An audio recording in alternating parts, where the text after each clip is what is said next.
দর্শক, আজকের ভিডিও একটি গরিব এবং মেধাবী ছেলের সাধারণ জীবনযাপন নিয়ে।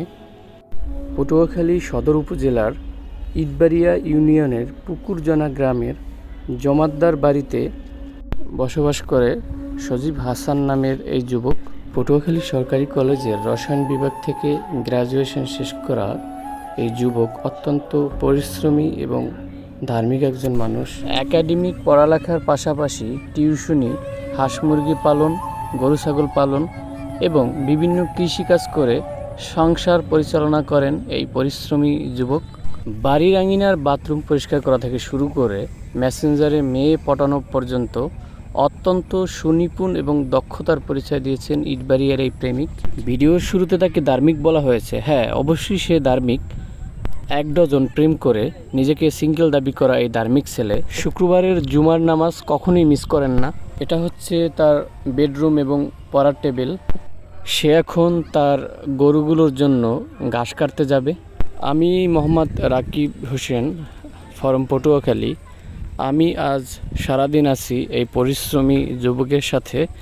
তার সৎ এবং অত্যন্ত সাধারণ জীবনযাপন আপনাদের মাঝে ফুটিয়ে তুলব। তো গ্রাম অঞ্চলে বৃষ্টির সিজনে এই খাল বিলের পানিতে জোক থাকে। তো সজীব জমাদ্দার তার গরুর জন্য ঘাস সংগ্রহ করতে আসছে এখানে। সাপকুচিয়া অথবা জোক যেন তাকে আক্রমণ করতে না পারে, এই জন্য সে একটা বিশেষ ড্রেস পরিধান করলো। গ্রামের এই সরল সহজ এবং গরিব পরিশ্রমী ছেলেটিকে যখন পটুয়াখালী সদরে দেখা যায়, তখন তার সাথে থাকে বুড়ি বুড়ি গার্লফ্রেন্ড। এক এক সময় এক একটা রেস্টুরেন্টে তাকে গার্লফ্রেন্ডের সাথে দেখা যায়। তখন তার পোশাক আশাক দেখলে বোঝাই যায় না যে সে গ্রামে বসবাস করে। তার পোশাক দিয়ে তখন আগুন জ্বলে। জানি না কোন গার্লফ্রেন্ডের টাকা দিয়ে পোশাক আশাক কিনে এইসব দান্দাবাজি কাজকর্ম করে। তো ভিডিওর এই ছেলেটিকে আপনারা যারা চিনেন তাদের উদ্দেশ্যে বলতেছি, আজকে এই ছেলে সম্বন্ধে এমন সব তথ্য দিব যা জেনে আপনারা অবাক হবেন। তো প্রেম দিয়েই শুরু করা যাক। আজ থেকে প্রায় 9 বছর আগে বাড়ির পাশের একটি মেয়ের সাথে সে প্রথম সম্পর্কে জড়ায়। তারপর 2 বছর যাবৎ অত্যন্ত সফলতার সাথে তার প্রেম অগ্রসর হয়। পরের গল্পটা একদম কমন, যেমনটা আমরা সিনেমায় দেখে থাকি। ওইদিকে মেয়েটির বিয়ে হয় একজন প্রবাসীর সাথে, আর এইদিকে অশ্রুসিক্ত নির্ঘুম রাত্রি কাটে সজীবের। এইভাবে কয়েকদিন অতিবাহিত হওয়ার পর সজীব তার ভালোবাসাকে পরক্রিয়ায় পরিণত করে। কিছুদিন যাবৎ পরক্রিয়া চলমান থাকে। সজীব তার পরবর্তী শিকার অর্থাৎ নতুন সম্পর্ক গঠন করার পর তার এই পরক্রিয়ার পরিসমাপ্তি ঘটে। এভাবেই পটুয়াখালী জেলার বিভিন্ন এলাকায় প্রেমের সম্পর্ক তৈরি করে তার চরিত্রের বহিঃপ্রকাশ ঘটায়।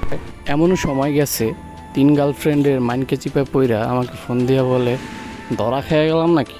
তো আমি এরকম অনেক সমস্যা থেকে তাহাকে উদ্ধার করেছি।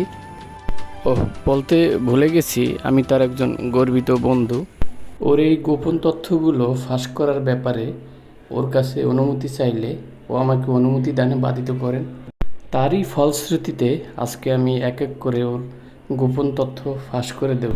অসংখ্যবার সে পটুয়াখালীর লেক পারে মেয়ে নিয়ে ধরা খেয়ে উত্তম মধ্যম খেয়ে চিকিৎসাধীন অবস্থায় হাসপাতালে ভর্তি ছিল। এ সকল ঘটনার প্রমাণস্বরূপ কিছু ভিডিও চিত্র এবং ফটো আমার ডেসক্রিপশন বক্সে দেওয়া থাকবে, আপনারা দেখে নেবেন।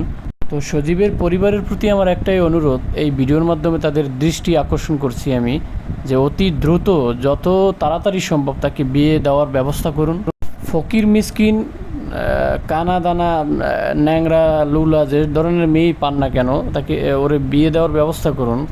হয়তো কোনো একদিন শুনবেন যে কোন মাইয়ার লগে দেখা করতে যাইয়া বেড়া ভাঙ্গিয়া ওই এলাকার মানুষজনের মার খাইয়া আত্মাও ভাঙছে। তো আমার এই ভিডিও সজীবের কোনো রানিং গার্লফ্রেন্ড যদি দেখে থাকো, তাহলে তোমাদের উদ্দেশ্যে একটা কথাই বলবো, তোমরা দয়া করে ওকে ভুল বুঝবা না। ওর চরিত্র খারাপ হলেও যথেষ্ট ভালো একটি ছেলে, তোমাদেরকে যথেষ্ট ভালোবাসে এবং ও নতুন কোনো সম্পর্কে জড়াইলেও তোমাদের প্রতি ভালোবাসা এক বিন্দুও তার কমবে না। তো এই ছিল আজকের আজাইরিয়া ভিডিও। তো এই ধরনের ভিডিও যদি আপনার ভালো লেগে থাকে, তাহলে আপনি নিজেও একটা আজাইরিয়া মানুষ। আপনার মতো আজাইরিয়া সাবস্ক্রাইবারদের নিয়ে আমি সামনে এগিয়ে যেতে চাই। পরবর্তীতে নতুন কোনো চরিত্রহীন বন্ধুকে নিয়ে আপনাদের মাঝে হাজির হব। ভালো থাকে।